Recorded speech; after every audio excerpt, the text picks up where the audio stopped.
Pega a Visão do canal do Guerreiro. Hoje eu quero trazer em 2 versículos uma história de um guerreiro tremendo que se filiou a Davi, né?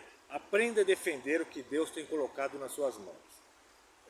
Samá e o campo de lentilha. Está em 2 Samuel, capítulo 23, versículo 11 e 12 somente. Depois dele era Samá, filho de Agé, o Ararita.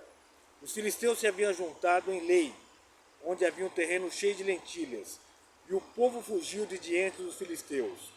Samá, porém, pondo-se no meio daquele terreno, defendeu-o e o matou os filisteus.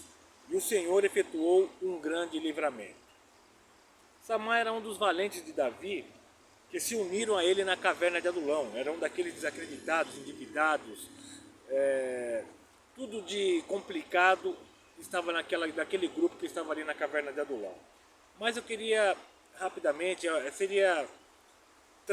teria muito assunto para nós tratarmos. Eu quero colocar alguns pontos a serem observados nesta atuação de Samá, um dos valentes de Davi, um dos 3 principais valentes de Davi. Primeiro ponto interessante: invista em alguém. Davi investiu em Samá. Ele não sabia, né? Eram 600 homens na caverna do Adulão, tinha os 400 principais, resumia para 37, 35, para ficar 3 pessoas. Até uma simbologia de Jesus em relação aos 3 principais apóstolos, discípulos que o acompanharam. Em Eclesiastes 11:6 está escrito: pela manhã semeia a tua semente, e à tarde não retém as tuas mãos, pois não sabe qual das duas prosperará, se esta se aquela, ou se ambas serão igualmente boas. Aprenda a investir em alguém, independente da circunstância, porque muitas vezes a gente vai pela aparência, né? Davi investiu em homens complicados. Aprenda a investir naquilo que parece que não vai dar. E deu. Samá foi um grande homem, um grande guerreiro de Deus. Outra coisa agora do posicionamento em relação ao comportamento de Samá. Posicione-se para defender aquilo que o Senhor confiou em suas mãos, né? Porque a batalha é ferrenha, tudo é muito complicado. Eu me lembro, eu morava na... Você tem que aprender a defender a sua herdade, como às vezes não vai dar tão certo no mundo natural, como aconteceu com Nabote, que acabou perdendo a vida por uma tramóia de Jezabel e Acabe. Mas você tem que aprender a defender aquilo que Deus coloca na tua mão. Família, trabalho, propósito. A Provérbios 24:10 está escrito: se te mostrares frouxo no dia da angústia, a tua força será pequena. Deus não tem negócio com frouxo. Você tem que defender, aprender a valorizar aquilo que Deus coloca na tua mão. Eu me lembro quando, no ginásio, os primeiros dias de física, eu morava na Vila Brasilina e vim morar no centro de São Paulo, na Adolfo Gordo, numa pensãozinha que tinha ali, e eu entrei no Macedo Soares. Eu ia estudar na 5ª série, primeiro dia de física, o Brutamonte lá encasquetou comigo. Eu vindo do gueto da Vila Brasilina, meus maiores amigos, era uma comunidade que tinha em frente da casa da minha tia, e um rapaz veio folgar comigo no primeiro dia de física. Eu me lembro que a gente tinha uma saidinha lateral. Isso aqui, graças a Deus, eu me converti. Se você estiver ouvindo esse testemunho e ainda está no prejuízo, você me procura, que hoje o meu filho, ele é da Oral Unique, uma das empresas de maior implante dentário. Deixa eu terminar a história. E ele veio levar uma comigo, eu novo, e ele ainda tinha uma escadinha pela lateral que a gente saía do lado da Vitorino Camilo. Ele ficou maior ainda, subiu no alto e queria me pegar, não sei, o cara encasquetou comigo, queria me pegar. E aí veio falar assim comigo, eu me lembro: eu vou te pegar. Do jeito que ele falou, eu vou te pegar, eu dei um gancho nele de baixo para cima, arranquei os 2 dentes dele. Tô falando isso. Eu tinha que me defender, senão o cara ia me bater. Não é porque eu fui para cima dele. O cara que veio para cima de mim, eu tive que me defender. Cara, se você tá banguela até hoje, me procura que a gente dá um jeito nisso daí, cara. Tinha 12, 13 anos de idade. Agora não aparece um monte de banguelo também não, falando que é o cara, que também a gente vai puxar o histórico lá para ver se é você mesmo. Enfim, tem que aprender a se defender, não tem jeito, cara. Posicionamento, outra coisa. Confie na unção de Deus na sua vida.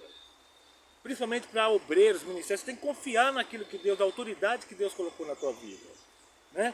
E o seu propósito da vida pessoal. Tem algo, você não é uma obra do acaso. Você está aqui nessa terra para cumprir um propósito.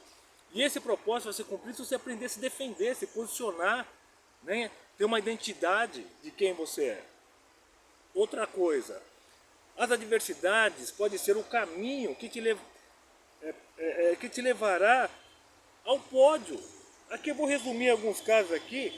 Nas dificuldades Deus levanta grandes libertadores. Não seja frouxo no dia da angústia. Eu vou falar aqui só rapidamente para terminar alguns casos da própria Bíblia, para você entender. Se não houvesse dilúvio, não haveria Noé. Se não houvesse uma esterilidade, não haveria um Abraão como pai das nações. Não desistiu. Se não houvesse um Egito, escravidão, não haveria um José, né, que estava ali trabalhando todo aquele propósito para chegar ao governo. Moisés, aliás, né? Se não houvesse Jericó, não haveria um José que foi lá para cima, combateu. Se não houvesse uns cananeus, não haveria Débora, uma juíza que trabalhou para ir de encontro, né? Se não houvesse os amonitas, não haveria um Jefté, desprezado pelos irmãos, mas Deus fez uma grande obra através da vida dele. Se não houvesse os filisteus, não haveria um Sansão que combateu. Você está entendendo? Vem a prova e se levanta um campeão, né? Se não houvesse a Babilônia, não haveria Esdras para poder fazer toda aquela reedificação, toda aquela restauração. Se não houvesse um Amã, não haveria uma Esther. O que eu quero dizer? Sempre onde potencializa o inimigo, Deus levanta um grande libertador e faz uma grande história. Se não houvesse 400 anos de silêncio, não haveria um João Batista. E o mais importante de tudo, se não houvesse pecadores como eu, como você, não haveria Jesus Cristo, que fez um propósito, cumpriu o propósito dele nessa terra para nos libertar. Então, foi crucificado por mim e por você, né? Morreu, terceiro dia ressuscitou, e hoje está à destra do Pai, intercedendo pela minha vida e pela tua vida. O que eu quero dizer para finalizar? Há campos de lentilha esperando por alguém que os defenda. Defenda o seu campo de lentilha, se confessa amar, aprenda a se posicionar, compreenda a unção de Deus que há sobre a tua vida para um propósito. Compreenda que as provações dos gigantes que se levantam pode ser o passaporte para que Deus te eleja para algo que Ele tem a realizar contigo aqui nessa terra. Pega a visão do canal do Guerreiro, tenha um dia abençoado. Não importa, você sabe, o campo de lentilha é algo humilde, né, algo simples, mas que precisa ser defendido com afinco por aqueles que têm gratidão por aquilo que Deus coloca nas mãos dele. Bom dia.